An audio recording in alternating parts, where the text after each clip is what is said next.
사랑합니다. 여러분은 여러분 스스로를 얼마나 알고 계십니까? 10개 중에 10개를 다 알고 있다고 생각을 하세요? 아니면은 나는 사실 나 자신에 대해서 잘 모르겠어 라고 생각하십니까?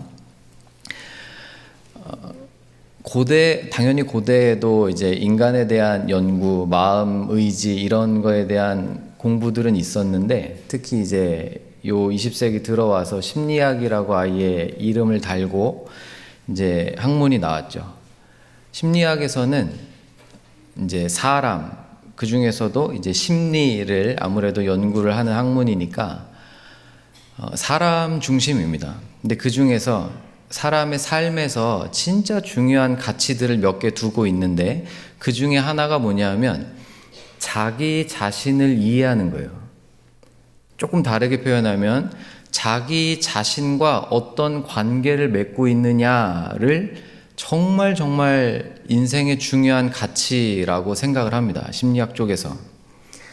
그래서 이제 초기 연구 때는 이제 욕망이다 막 이런 식으로 시작을 해가지고 좀 발달 단계에서는 이제 너무 다른 이야기들도 많았지만 지금 많이 이제 또 연구되고 발달돼 가고 있거든요. 계속해서. 자기 자신과의 관계는 중요한 게 맞아요.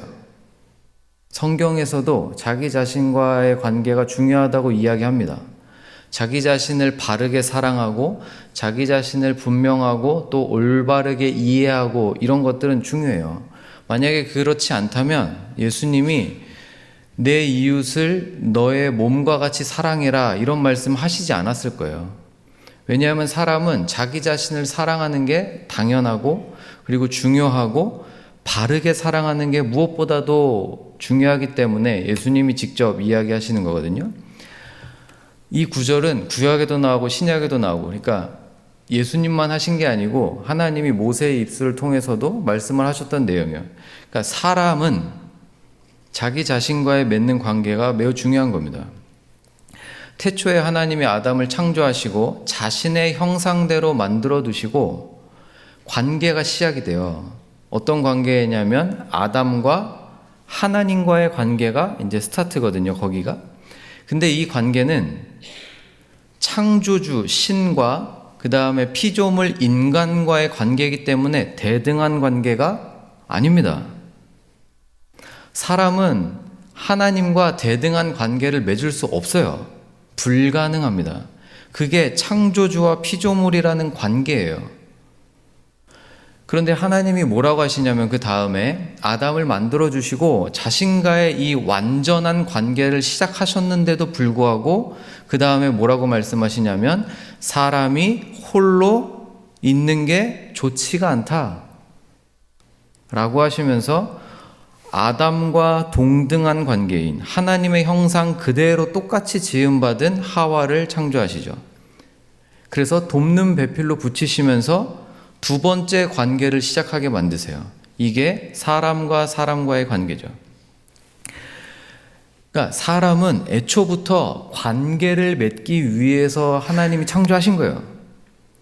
근데 이 하나님과의 관계 그리고 다른 사람, 타인과의 관계를 바르게 가지기 위해서는 가장 전제되어야 할 것이 있는데 그게 뭐냐 하면 자기 자신과의 관계를 어떻게 맺어놓느냐입니다.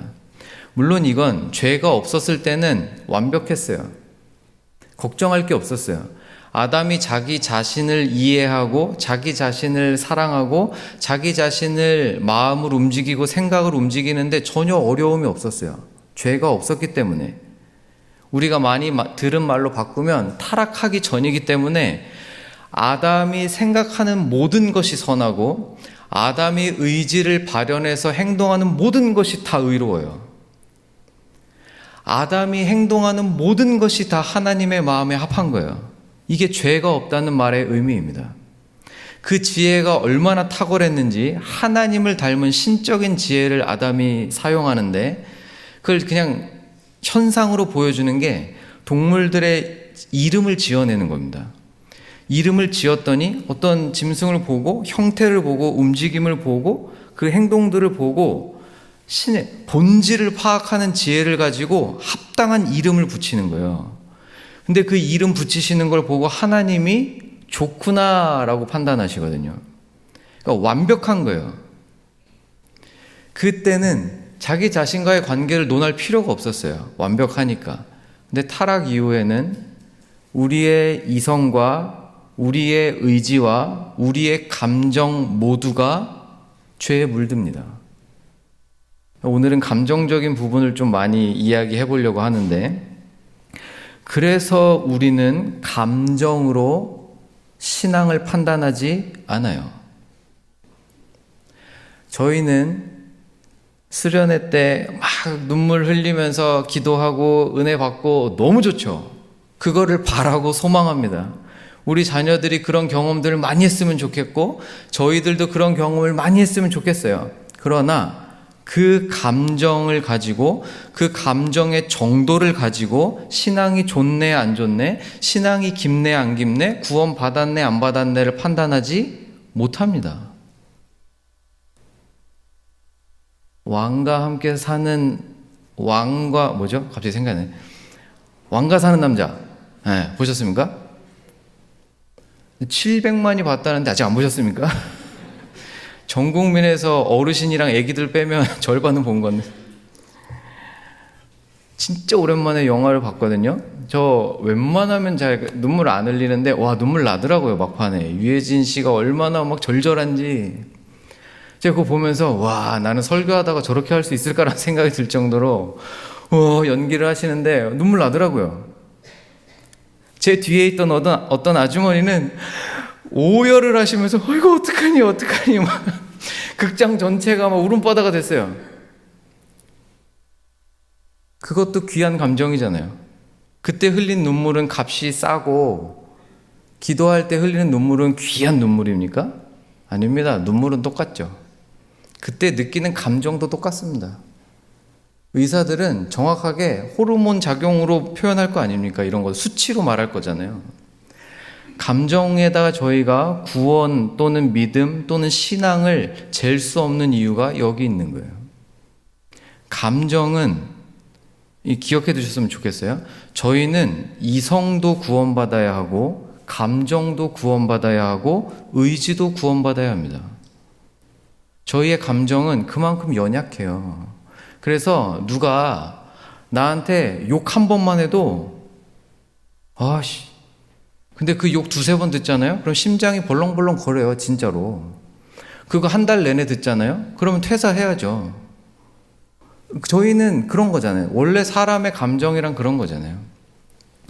근데 이게 나 자신과의 관계에 있어서 내가 나 자신을 바라볼 때 감정이 좋지 않아요. 내가 나 자신을 바라볼 때 신뢰를 할 수가 없어요. 내가 나 자신을 바라볼 때 부정적인 느낌만 계속 받아요. 그러면 사람이 어떻게 되죠? 그러면 이제 이 21세기의 가장 흔한 질병이라고 말하는 우울증이 시작될 거 아닙니까? 자신과의 관계는 정말 중요해요. 그리고 성경도 자신과의 관계가 중요하다라고 직접적으로 표현하진 않지만 간접적으로는 정말 많이 말하고 있습니다. 가장 잘 표현하는 구절이 시편에 수두룩하게 나와요. 시인이 자기 자신한테 명령해요. 내 영혼아 너는 어찌하여 낙망하느냐. 내 영혼아 너는 잠잠히 하나님만 바라라. 시편 하나 걸러 하나마다 다 자기 자신에게 하는 명령, 자기 자신의 감정을 솔직하게 드러내는 것, 내가 지금 나의 영혼의 상태가 어떤지, 나의 감정이 어떤지를 하나님 앞에 내가 나를 들여다보면서 끄집어내거든요. 그러니까 이게 요즘 심리학에서 말하는 자기 자신과의 관계를 맺는 거예요.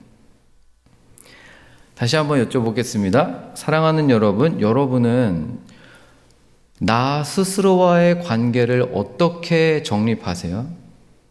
어떻게 알고 계세요? 오늘 저희가 함께 읽은 베드로전서 1장 8절 9절은 놀라운 구절입니다. 진짜 놀라운 구절이에요.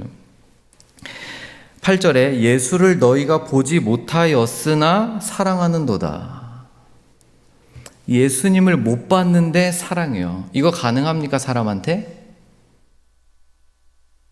하나 더요. 이제도 보지 못하나 믿고 말할 수 없는 영광스러운 즐거움으로 기뻐하고 있구나 라고 지금 베드로가 말합니다. 베드로는 어떤 사람이죠? 예수님의 수제자예요. 예수님과 가장 많이 들러붙어 다닌 사람이에요. 예수님과 먹고 자고 그분이 하시는 말씀, 그분이 일으키는 기적, 심지어 그분을 배반도 해보고 진짜 가슴에 못도 박아보고 부활하신 분을 만나고 성령 체험도 하고 베드로 자기의 입술을 통해서 막 3,000명, 5,000명이 막 열광 가운데 회개하는 이런 모습을 직접 다 경험한 사람이잖아요. 그러니까 예수님을 누구보다 많이 보고 직접적으로 보고 느끼고 체험한 사람이 베드로인데 지금 베드로가 뭐라고 얘기하냐면 베드로전서를 쓰면서 베드로전서 1장 1절에 예수 그리스도의 사도 베드로는 본도, 갈라디아, 갑바도기아, 아시아와 비두니아에 흩어진 나그네 성도들한테 편지를 쓰는 거예요 지금. 근데 이 사람들은 어떤 사람들입니까? 8절에 의하면 예수님을 못 본 사람들이에요. 나는 엄청 봤는데, 난 맨날 봤는데, 나는 무리도 걸어봤는데, 와 나는 뭐 별의별 거 다 해봤는데 그래도 예수님 겨우 믿었는데 지금 이 사람들은 예수님을 못 봤는데도 사랑해요. 그리고 심지어 시간이 지나면 좀 볼 수 있는 그런 것도 아니에요. 이제도 못 보고 앞으로도 못 볼 텐데 너희는 어떤 지금 신앙을 가지고 있느냐? 이제도 보지 못하나 믿고 말할 수 없는 영광스러운 즐거움으로 기뻐하는 신앙을 가지고 있구나. 베드로가 지금 이렇게 평가를 내려주고 있습니다. 사랑하는 여러분, 신앙은 분명히 성장합니다. 신앙은 분명히 성숙해요. 깊은 신앙이 있고 얕은 신앙이 있습니다. 신앙은 제가 애들한테 표현할 때 맨날 레벨 1이 있고 레벨 10이 있어요. 그리고 레벨 100도 있습니다. 같은 믿음 아닙니다. 구원받는 믿음은 선물로 받기 때문에 다 동일해요.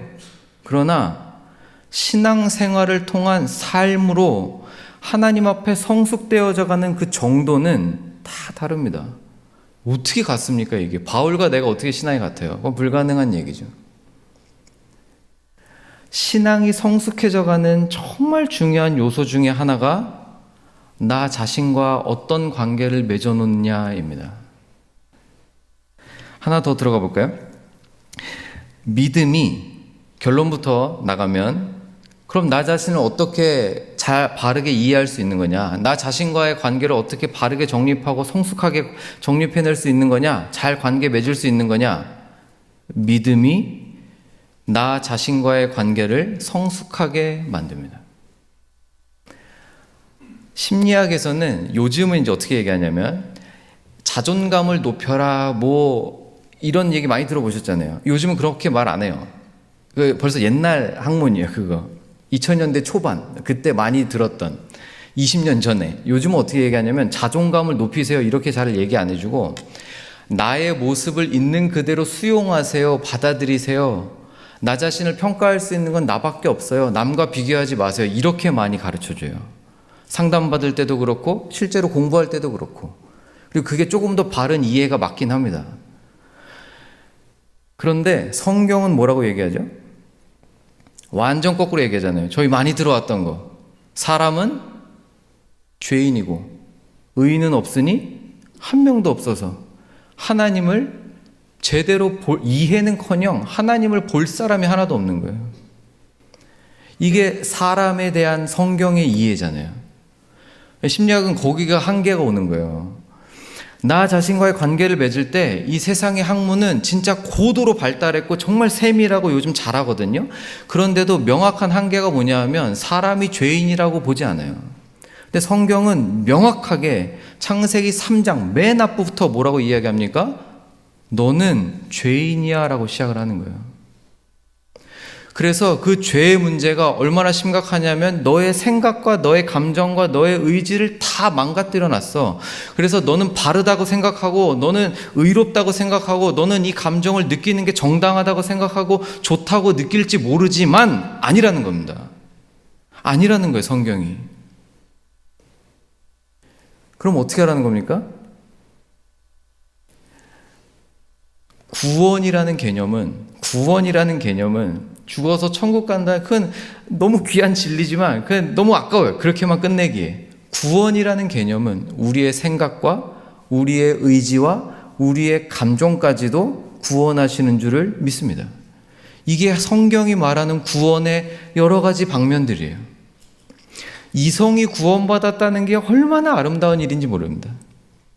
생각하는 것이 선하고 아름답다고 그 생각의 결론의 열매가 맺힐 텐데 그 생각의 결론이 의로움으로 갈 수 있다는 것, 그 생각의 결론이 내가 설령 희생을 당하고 내가 피해를 입을지언정 하나님이 원하시는 일을 하는 것이 옳다라는 이 생각을 확신을 가지고 그렇게 살아낼 수 있는 것이 얼마나 귀한 은혜인지 몰라요.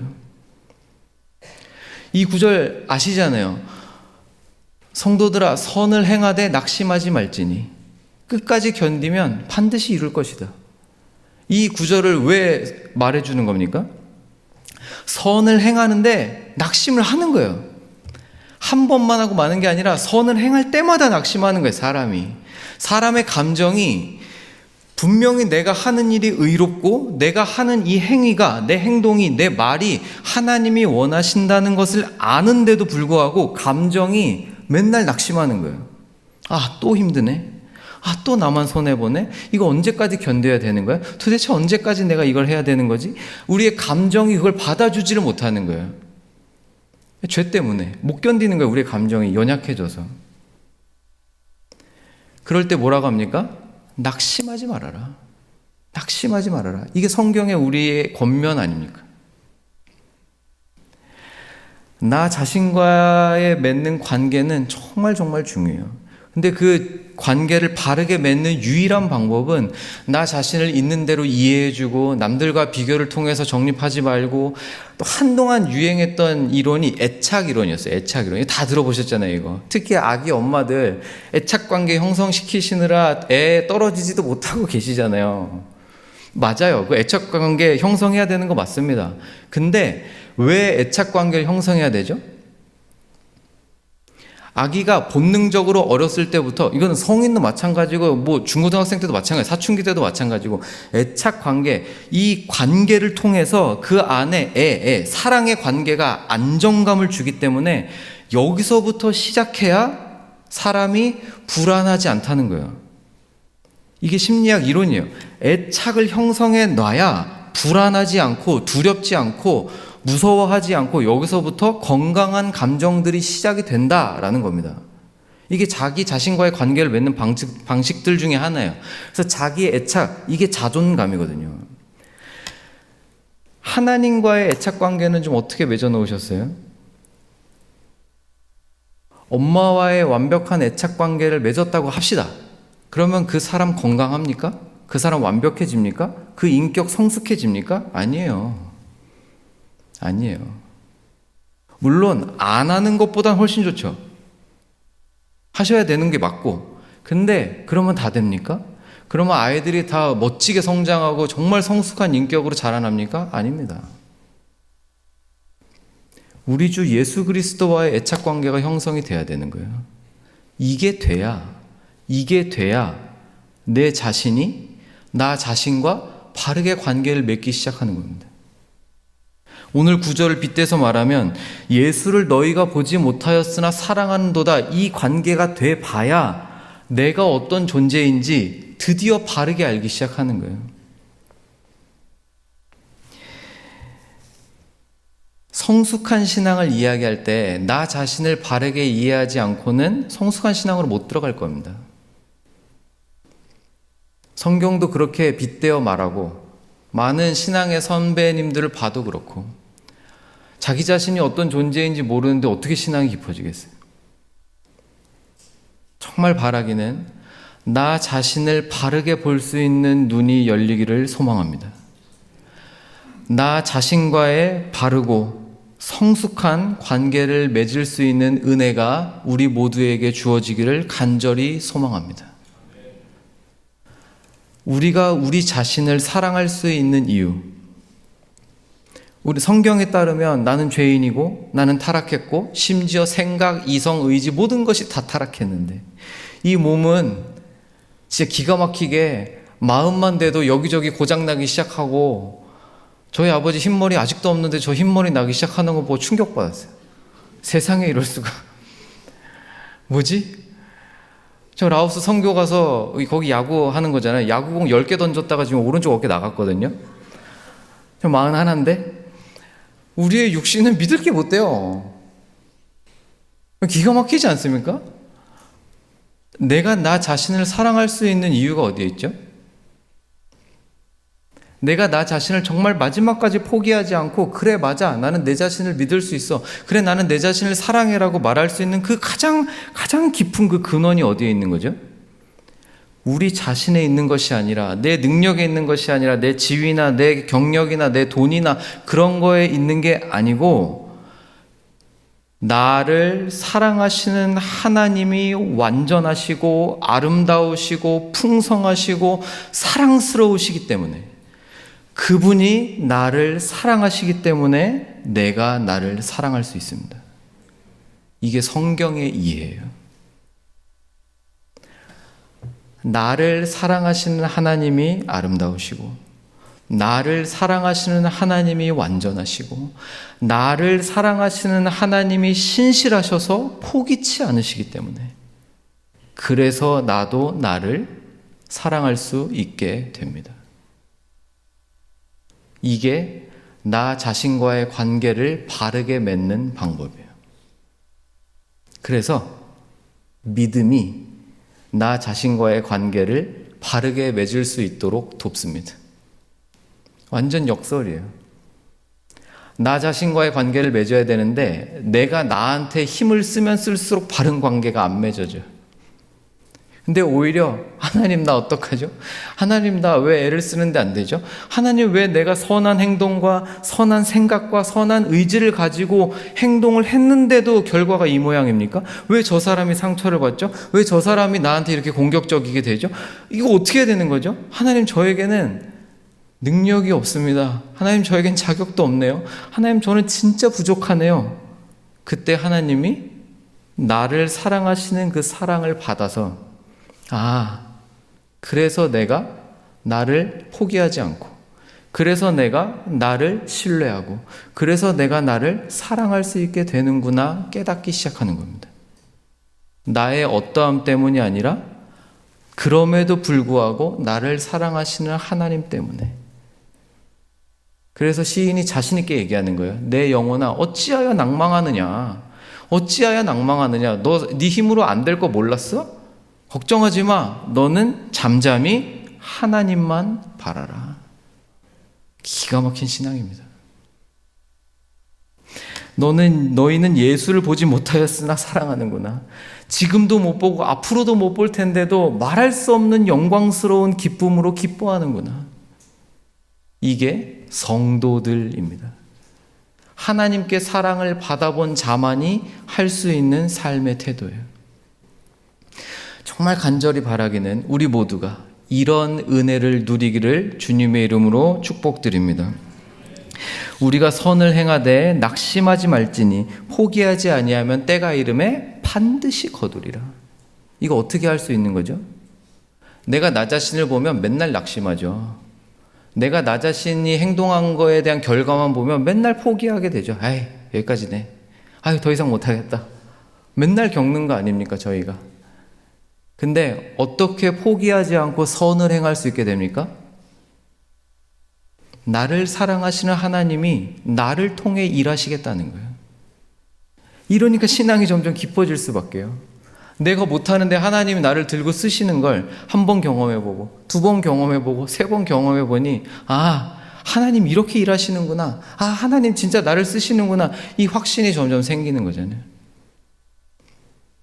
이런 축복된 삶을 누리시기를 우리 자녀들이 누리기를 다시 한번 주님의 이름으로 축원드립니다. 말씀을 정리해 볼까요? 여러분은 스스로를 어떻게 생각하세요? MBTI 같은 거 많이 하잖아요. 그런 걸로 나 자신을 분석할 수 있죠. 내가 그동안 해왔던 일, 내가 그동안 맺어왔던 관계들, 사람들이 나한테 해준 말, 엄마가 해준 말, 아빠가 해준 말, 친구들이 해준 말, 이런 것들을 통해서 나 자신을 정립해 갈 수 있습니다. 그렇게 해야 되는 게 맞고. 그러나 가장 중요한 게 뭡니까? 우리 주 예수 그리스도가, 내 삶의 왕이신 그분이 나를 어떻게 생각하시느냐예요. 예수님 여기에 적어두시잖아요. 내가 너를 어떻게 생각하는지. 뭐라고 적어두셨습니까? 내가 너를 사랑해서 너 대신 죽을 만큼 사랑하니 네가 그런 걸 좀 알았으면 좋겠다. 2000년이 넘도록 십자가 맨날 외치잖아요. 십자가가 뭔데요? 내가 너를 사랑한다는 증거잖아요. 나 자신과의 관계는 이렇게 맺는 겁니다. 나는 뭘 잘해, 나는 뭘 못해, 내 성향은 뭐고, 내가 타고난 은사는 뭐고, 이런 것도 해야 되지만 그거는 다 이제 두 번째, 세 번째. 가장 먼저 내가 나 자신과의 관계를 맺어놔야 될 거. 나는 정말 약한데, 나는 정말 부족한데, 심지어 나는 정말 타락해서 내 이성, 내 의지, 내 감정, 느끼는 것조차도 제대로 못 느끼는, 나는 좋았는데 저 사람은 싫다 그러고, 저 사람은 좋았다는데 나는 싫다 그러고, 이 감정이에요.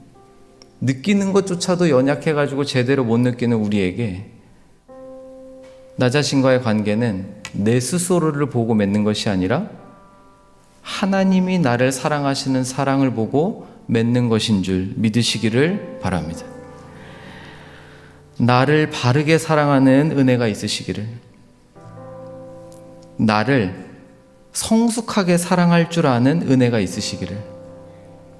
오늘 말씀처럼 예수를 보지 못하였으나 그리고 앞으로도 못 볼 텐데 믿고 놀라운 영광스러운 기쁨을 누리는 삶을 살아가는 저와 여러분이 되었으면 좋겠습니다.